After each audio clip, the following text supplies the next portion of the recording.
ತುಂಬ ಜನರಿಗೆ ಈ ಒಂದು ಪ್ರಾಬ್ಲಮ್ ಫೇಸ್ ಮಾಡಿರ್ತೀರ. ಐಫೋನ್ ಬ್ಯಾಟ್ರಿ ಪ್ರಾಬ್ಲಮ್ ಎಷ್ಟು ಕೂಡ ಮೇಂಟೈನ್ ಮಾಡಿದರೂ ಬ್ಯಾಟ್ರಿ ಡ್ರೈನ್ ಆಗುತ್ತೆ. ಯಾಕೆ ಈ ಕಾರಣ ಅಂತ ನಾನು ಹೇಳೋದಾದರೆ ಈ ವಿಡಿಯೋ ನೀವು ಸ್ಕಿಪ್ ಮಾಡದೆ ಫುಲ್ಲಾಗಿ ವಿಡಿಯೋ ನೋಡಿ. ಯಾಕೆಂದರೆ ಇವತ್ತು ನಾನು ಇದರ ಬಗ್ಗೆ ಮಾತಾಡ್ತಾ ಇದ್ದೀನಿ. ಐಫೋನ್ನಲ್ಲಿ ಇಷ್ಟು ಬೇಗ ಬ್ಯಾಟ್ರಿ ಡ್ರೈನ್ ಆಗೋದು ಯಾಕೆ, ಅದು ಬಿಟ್ಟು ಈ ಐಫೋನಲ್ಲಿ ಡ್ರೈನ್ ಆಗುತ್ತೆ ಅದಕ್ಕೆ ಸೊಲ್ಯೂಷನ್ ಏನಂತ ಈ ವಿಡಿಯೋದಲ್ಲಿ ನಡ್ಕೊಂಡು ಹೋಗೋಣ. ಐಫೋನ್ಸ್ ಯೂಸ್ ಮಾಡ್ತೀರಾ ಅಂದರೆ ನೀವು ಅದರಲ್ಲಿರುವಂತಹ ಸೆಟ್ಟಿಂಗ್ಸ್ಗಳು ಎಲ್ಲವೂ ಕೂಡ ಎನೇಬಲ್ ಮಾಡಿರ್ತೀರ.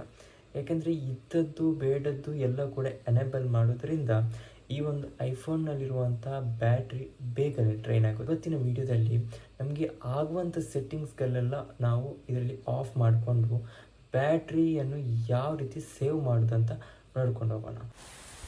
ನೀವು ನಿಮ್ಮ ಮೊಬೈಲ್ ಫೋನಲ್ಲಿ ಸೆಟ್ಟಿಂಗ್ ಕ್ಲಿಕ್ ಮಾಡಿದ ಮೇಲೆ ಕೆಳಗೆ ಸ್ಕ್ರೋಲ್ ಮಾಡಿದಾಗ ಜನರಲ್ ಅಂತ ಬರುತ್ತೆ.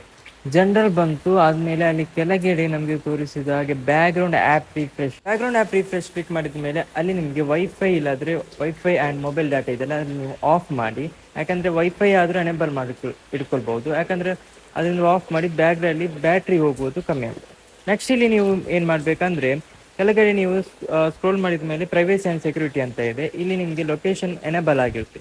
ಲೊಕೇಶನ್ ಎನೇಬಲ್ ಆಗಿ ಸಿಸ್ಟಮ್ ಸರ್ವಿಸ್ ಅಂತ ಇದೆ. ಆ ಸಿಸ್ಟಮ್ ಸರ್ವಿಸಲ್ಲಿ ನಾನು ಯಾವುದು ಆಫ್ ಮಾಡಿದೆ ಅಂತ ನೋಡ್ತೀನಿ. ನೀವು ಅದೇ ರೀತಿಯಲ್ಲಿ ಫಾಲೋ ಮಾಡಿ. ಬ್ಯಾಟ್ರಿ ಡ್ರೈನ್ ಆಗೋದು ಕಮ್ಮಿ ಆಗುತ್ತೆ ಆ್ಯಂಡ್ ಬ್ಯಾಟ್ರಿ ಸೇವ್ ಆಗುತ್ತೆ. ಬ್ಯಾಟ್ರಿ ಹೆಲ್ತ್ ಕೂಡ ಸೇವ್ ಆಗುತ್ತೆ. ಬ್ಯಾಟ್ರಿ ಇದೇ ಥರದ ಕಂಟೆಂಟ್ಗಾಗಿ ಇನ್ನೊಂದು ವಿಡಿಯೋದಲ್ಲಿ ಸಿಗೋಣ. ಅಲ್ಲಿವರೆಗೂ ಬೈ.